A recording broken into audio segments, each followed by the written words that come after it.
Prêt pour l'impact, c'est la question que je pose chaque semaine à une personnalité qui compte dans l'économie française. Aujourd'hui, Cyril Pouet, bonjour. Bonjour Thomas. Bienvenue, vous êtes le directeur général de SPI Facilities, filiale du groupe SPI. Quelques chiffres sur SPI Facilities, 3000 collaborateurs, 65 implantations en France, 35 000 bâtiments sous contrat. Avec quel service, quelle gamme de services vous proposez, vous mettez en place dans ces bâtiments ? Alors, historiquement, quand on fait comme nous de la maintenance technique, de l'exploitation de bâtiments et du facility management, historiquement, on est intéressé par le maintien en conditions opérationnelles, le fonctionnement des bâtiments. Mais finalement, c'est des activités qui ont beaucoup évolué. Ouais. Donc, qui ont évolué dans un premier temps avec tout ce qui a concerné la qualité de vie au travail. On s'est beaucoup plus intéressé à l'utilisateur des bâtiments, son confort, sa perception du confort, la qualité de l'air dans les bâtiments, enfin beaucoup de choses qui ont été agrémentées, et ça fait une dizaine d'années à peu près qu'on a déployé ces offres-là.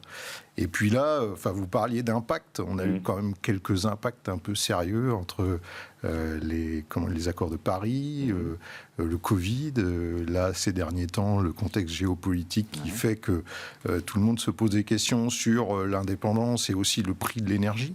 Et donc du coup, on a embarqué beaucoup plus ces sujets-là pour nos clients, à la fois pour des aspects de maîtrise énergétique, maîtrise des consommations énergétiques, et puis aussi pour dorénavant toute la trajectoire RSE que comptent avoir nos clients, et puis la performance carbone finalement des bâtiments qui nous sont confiés. Et on va rentrer dans le détail, reprendre un peu tous ces objectifs, tous ces leviers. Mais alors justement, dans quel type de bâtiments ? C'est plutôt des bâtiments publics, de services, des usines, des lycées, enfin c'est un peu tout ça, j'imagine. Alors on a la chance effectivement d'adresser tous ces marchés-là. En fait, on est concentré sur les activités B2B. D'accord. Donc on n'adresse pas les bâtiments pour les particuliers. Par contre, toutes les entreprises, toutes les collectivités, tous les territoires et évidemment, effectivement, les sites industriels également. Voilà. Est-ce qu'il y a des défis plus compliqués à relever dans certains de ces sites ? Est-ce que c'est plus facile d'aller chercher un vieux collège bâti dans les années 70 ou un bâtiment industriel d'une relocalisation ? Vous voyez ce que je veux dire ? Alors, ce qui est passionnant dans notre métier, c'est qu'en fait, il n'y a aucun bâtiment qui est dupliqué deux fois. Même les bâtiments où on a l'impression qu'ils ont été refaits... que c'est des cubes et que c'est les mêmes. On l'a refait, mais une année après, ou alors qu'il y a eu une rénovation partielle d'un des bâtiments et pas de l'autre, finalement, on n'a que des cas particuliers. Et donc, ça nécessite un engagement systématique d'analyse, d'expertise. Donc, on a investi beaucoup dans les expertises, les ingénieurs. Ça commence par un audit systématiquement, j'imagine. Exactement. Ça commence par une visite de nos experts. Et puis qui analyse, qui écoute le client. Parce qu'en fait, il y a aussi quelle est l'intention du client. Aujourd'hui, on a plusieurs paramètres sur lesquels on peut jouer. On peut jouer sur la consommation énergétique, basiquement, le kilowattheure, voilà, sur la facture. Mais aussi, on peut dorénavant adresser le poids carbone du bâtiment. Et finalement, ça devient une équation à plusieurs paramètres. Donc on écoute le client qui nous donne les paramètres de l'équation, on met nos experts en situation, ils vont visiter, et effectivement ils regardent les installations techniques, ils posent des questions aussi sur les usages. Un des éléments clés pour bien comprendre et être efficace dans nos prestations, c'est de comprendre à quel moment on va utiliser le chauffage, à quel moment on va consommer de l'eau chaude. À quel moment on va vouloir... C'est l'humain en fait. C'est l'humain, mais pas que, parce qu'il y a aussi toute la partie process. Quand on est dans un data center, par exemple, il y a des conditions d'hygrométrie qui sont très précises, ou dans l'industrie, et ça aussi, ça rentre dans les paramètres qu'on doit intégrer. Quand vous parlez de poids carbone, ça veut dire quoi ? Ça veut dire la consommation électrique et le reste ? C'est quoi le reste ? C'est ça. En fait, l'ADEME nous dit que 47% de l'énergie en France est consommée dans les bâtiments. Donc on est vraiment sur des sujets qui pèsent quand on en a 35 000. Alors moi j'avais 43% des consommations énergétiques, 23% des émissions de gaz à effet de serre. Mais on est dans les mêmes, on peut voir ces chiffres, on est dans le même ordre d'idée. Donc après moi j'avais les chiffres 2022. Voilà, c'est possible que ça ait changé. Mais d'une manière générale, ce que ça veut dire déjà, cette différence entre le poids de l'énergie et le poids des gaz à effet de serre, on a la chance d'avoir une énergie électrique décarbonée en France, en tout cas majoritairement 95% l'année dernière décarbonée, ce qui fait que quand on est sur des bâtiments avec beaucoup d'électricité, effectivement, c'est intéressant. Oui. Et donc, nous, notre jeu, ça va être de continuer à passer les bâtiments en électrique, de faire basculer toutes les énergies fossiles vers des énergies électriques et vers de l'énergie renouvelable. Oui. À quel point le changement, vous avez commencé à l'évoquer, mais de mode de vie et de mode de travail a des conséquences sur les solutions que vous proposez? Alors, d'une manière générale, le Covid a eu un effet sur la situation de travail. Il y a eu beaucoup de remises en cause de la situation du poste de travail, puisqu'avec le télétravail, on a fait de plus en plus de desk sharing, etc. Et donc ça a influencé l'occupation des bâtiments. Donc l'usage, l'occupation du bâtiment fait que on peut remettre en place des solutions nouvelles sur des bâtiments où on avait déjà recherché des optimisations. Eh ben, on regarde en fonction de l'utilisation et on travaille avec les directeurs de l'environnement de travail de nos clients pour construire avec eux la meilleure situation, la meilleure solution d'utilisation du bâtiment en fonction de l'ensemble des paramètres. Ça veut dire quoi? Ça veut dire des espaces qui sont moins utilisés, donc qu'on va pas chauffer ou éclairer évidemment dans ces périodes-là. Premier aspect de la question. Et puis le deuxième aspect de la question, c'est est-ce qu'il y a eu un retour de balancier? C'est-à-dire qu'on l'a déjà évoqué pas mal de fois ici, c'est-à-dire le tout télétravail, et puis là, il y a des entreprises qui au contraire disent on n'en veut plus du tout. Donc voilà. Tout à fait. Je veux bien que vous me donniez votre retour d'expérience là-dessus. Alors, effectivement, on travaille avec les clients, avec les utilisateurs du bâtiment, à quel espace il faut maintenir, notamment les vendredis. C'est souvent une journée où... la première journée où on se pose des questions avec les clients, c'est le vendredi. C'est le vendredi, oui. Donc le vendredi, est-ce qu'on peut fermer? Est-ce qu'on peut réduire? Comment? Les salles de réunion, les espaces de bureau, les espaces de vie collective. Donc ça, c'est des sujets vraiment qu'on travaille avec eux dans la construction de leur vie.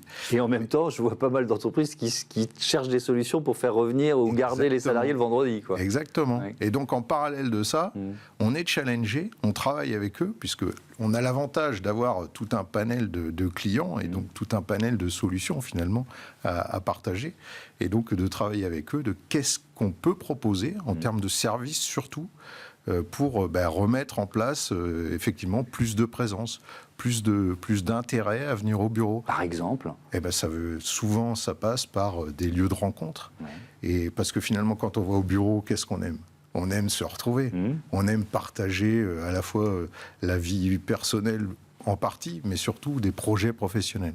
Et donc on recrée des espaces par rapport à ça. Et finalement, l'espace de travail, il évolue en tenant compte de ces enjeux qui sont nouveaux, qui est effectivement de faire revenir les collaborateurs pour qu'ils puissent travailler ensemble. Oui, on parle de smart building, de bâtiments intelligents. Alors, on pense évidemment beaucoup à la connectique, etc. On va en parler, mais est-ce que c'est pas la modularité de plus en plus qui rend un bâtiment intelligent, finalement? Bon, il y a les deux. La modularité, elle est beaucoup plus simple aussi si on équipe le bâtiment pour savoir ce qui s'y passe. Ça, c'est sûr. Et donc, la connectivité et l'interconnectivité. Je disais tout à l'heure qu'on travaille en B2B seulement. Aujourd'hui, à travers toutes ces solutions et tout ce qu'on est en train d'échanger, on dit qu'on est en B2B2C. Puisque finalement, on s'intéresse quand même à la vie du collaborateur et donc du client final. Ouais. Si on parle de pilotage intelligent, de l'éclairage, de l'énergie, qu'est-ce qu'il y a, est-ce qu'on innove encore? Qu'est-ce qu'on peut encore créer? Et donc, quel gain d'énergie ou d'électricité on peut encore trouver? Alors, malheureusement, il y a encore beaucoup de choses à faire. Puisque il y a des systèmes intelligents de gestion de bâtiments qu'on appelle les gestions techniques de bâtiments, GTB, oui. Voilà. J'avoue que j'ai appris l'acronyme en préparant l'émission. Je me suis dit, c'est quoi GTB? Donc maintenant je sais. Vous avez peut-être entendu parler aussi du décret BACS. BACS, c'est la GTB en anglais. D'accord, ok. Donc c'est un décret européen qui impose à toutes les entreprises qui ont un bâtiment de plus de 1000 m², donc c'est petit, d'aller vers ces systèmes-là. Aujourd'hui, en France, on a à peu près 10% de bâtiments seulement qui sont équipés de ce système. Et c'est des systèmes qui, nous, à travers l'utilisation et puis l'approfondissement, nous permettent rapidement d'aller à entre 10 et 30% d'économie d'énergie.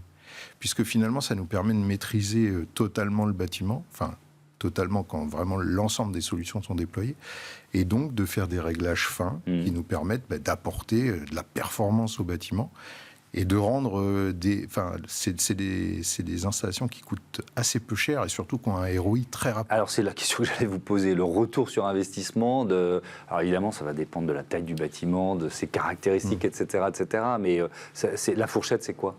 En fait, assez rapidement, ça veut dire en 3-4 ans, on rentabilise.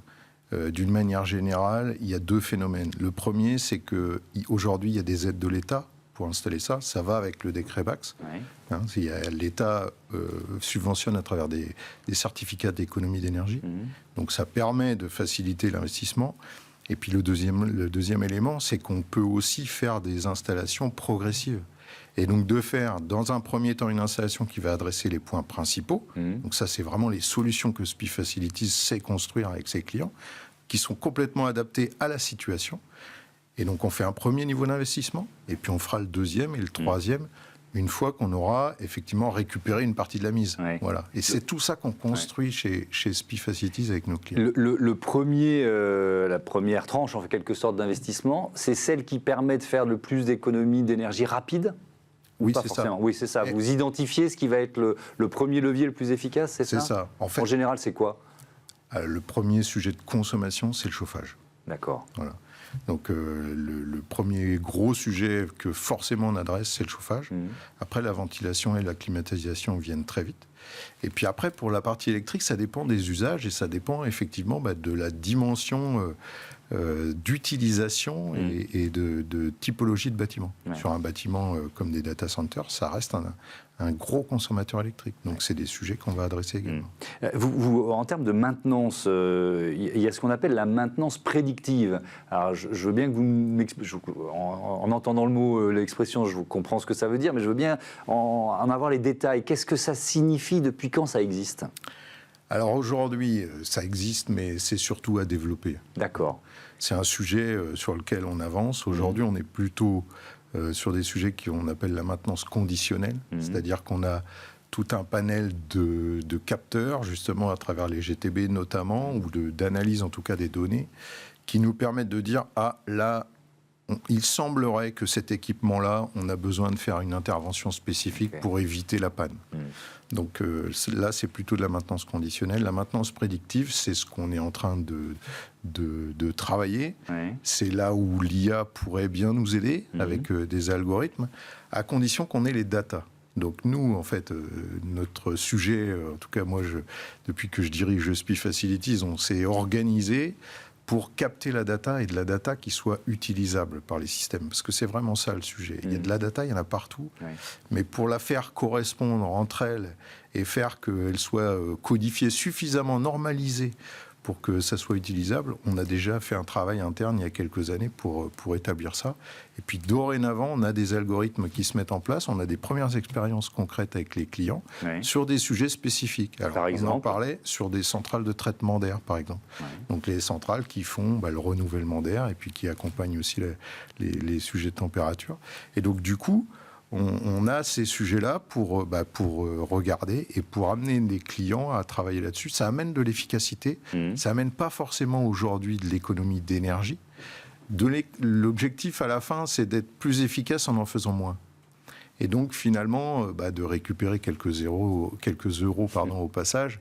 Pour permettre à tout le monde d'avancer positivement.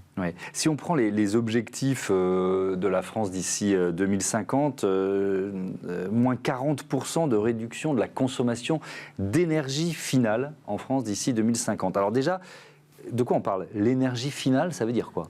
Alors nous, on le réduit... Justement, pour la compréhension de tout le monde, nous, on s'attache avec nos clients à réduire la consommation de kilowattheure de 40%. D'accord. Voilà. Et donc, on utilise tout l'arsenal qui a été développé chez SPIE Facilities. Donc, on a déjà parlé de la GTB, qui peut faire partie gestion technique des bâtiments. Voilà, pardon. Qui peut effectivement faire partie vraiment de la solution. Mais aussi, on a d'autres sujets. Donc, on a un sujet évidemment technique, faire évoluer l'installation, installer des matériels qui sont beaucoup plus efficaces que ceux qui ont été installés il y a quelques années, voire il y a quelques dizaines d'années, forcément. on va gagner beaucoup. Donc là, moi, je réagis comme un particulier. C'est quoi? C'est changer une chaudière? C'est ça. Enfin, voilà. C'est ça. Changer la chaudière, changer le système de régulation, mettre des capteurs pour éviter que on chauffe sans vraiment savoir si c'est suffisant ou pas. Ouais. Donc en fait, il y a tout un arsenal de choses. Ça, c'est la dernière étape finalement, c'est changer les équipements. Avant ça, on a toute la partie sobriété. Donc on en a parlé au moment de l'augmentation vertigineuse des coûts de l'énergie. Tout le monde s'est dit, et l'État en premier a incité à la sobriété. La sobriété, c'est quoi? C'est de dire, avant, on chauffait tous les bureaux à 23, la règle, c'est 19. Si déjà on peut passer à 21, puis évaluer à 20, on pourrait déjà gagner beaucoup. 1 degré de chauffage, de gagner, c'est 7% d'économie d'énergie. C'est énorme. C'est énorme. Et comment c'est perçu? Parce qu'on parlait de l'humain. L'acceptabilité par les salariés. Donc en fait, chez SPI Facilities, on s'est dit, pour faire ça, si on demande, nous, à nos techniciens, allez, vous allez mettre tout ce qui était à 23, vous allez le mettre à 19. Du jour au lendemain, tout le monde va hurler. Je pense qu'on va devenir célèbre. Mais ce n'était pas ça l'objectif. Donc du coup, on a dit à nos clients, on va faire des prestations de services, mais nouvelles. On les a accompagnés dans la présentation des enjeux à leurs propres collaborateurs. On a construit tout un arsenal aussi d'éléments. Donc évidemment, les premières choses, c'est de l'information, des petits webinaires, des choses qui sont connues, assez simples. Mais on a aussi fait des présences sur site. On a fait des challenges sur site. On a proposé aux clients d'être au RIE souvent, d'être au restaurant d'entreprise. On fait un petit stand, on explique. Comme ça commence à les préparer à ce qui va se passer, à les rendre, à donner du sens à ce qui va se passer. Et puis après, on les rend actifs en créant des challenges. Par exemple, ça devient un défi collectif. Exactement. Sur un bâtiment de bureau, on dit, voilà, les consommations de tel étage, c'est tant, tel étage, c'est tant. Et puis dorénavant, on fait un petit concours entre vous. Ça soude les équipes. Ça fait revenir les gens au bureau aussi, parce que ça leur redonne l'intérêt de travailler avec l'équipe. Et puis finalement, on emmène tout le monde dans cette optimisation, une optimisation qui est perçue très positivement, très collective, et on va jusqu'à gagner 15% avec ça, 15% d'économie d'énergie. Et donc ça, vous avez déjà le retour d'expérience, ça a été mis en place depuis 2-3 ans, j'imagine, avec la flambée des prix de l'énergie et de l'électricité. C'est ça, on a fait ça dans des bâtiments tertiaires, donc après ça dépend... Mais est-ce que vous continuez de le faire maintenant qu'on est revenu des prix à peu près acceptables? On le propose, ça fait toujours partie de l'offre de SPI Facilities, voilà. Mais effectivement, ça n'a pas la même sensibilité vis-à-vis de nos clients, mais ça reste quelque chose qui pour moi est important. Et qui, pour les clients, reste une solution qui n'est pas si facile que ça à adresser sinon. Je vous pose la question parce que par rapport à cet objectif de 40% de réduction de la consommation d'énergie d'ici 2050, ça semble énorme. Et en même temps, je reprends ce chiffre que vous nous avez donné en début, c'est-à-dire il y a finalement peu de bâtiments qui ont déjà mis en place cette gestion technique qui permet de faire des économies. Donc, est-ce que c'est un défi très compliqué à relever, vous voyez, au niveau national, d'après vous? Alors, c'est un défi qui est compliqué vu l'envergure. Parce que 90% des bâtiments à adresser, c'est énorme. Voilà, c'est vraiment... et normalement, c'est pour 2026. Le décret BAC, c'est 2026. Bon, là, effectivement, les 40%, c'est en 2030. Mais enfin, voilà, la dynamique, elle doit être très rapide. Moi, le retour d'expérience qu'on a, nous, on a la chance d'être finalement sur des marchés pluriannuels. Donc l'objectif pour nous, comme pour les clients, souvent, c'est de s'inscrire dans le temps. On a des contrats en moyenne entre 3 et 5 ans. Et puis l'objectif qu'on a, forcément, c'est de renouveler. Et ce qu'on fait, c'est qu'on construit la trajectoire. Vous voyez, par rapport à 2030, avec un client avec qui on a signé, par exemple, en 2022, on va faire assez facilement, assez rapidement, si on travaille bien ensemble, 25-30%. Et puis, il nous restera la période d'après pour aller chercher les 10% complémentaires. Et aujourd'hui, on a plein de succès comme ça. Moi, il y a un centre commercial à Bayonne avec lequel on a travaillé. Sur la première phase de contrat, on a atteint 30%.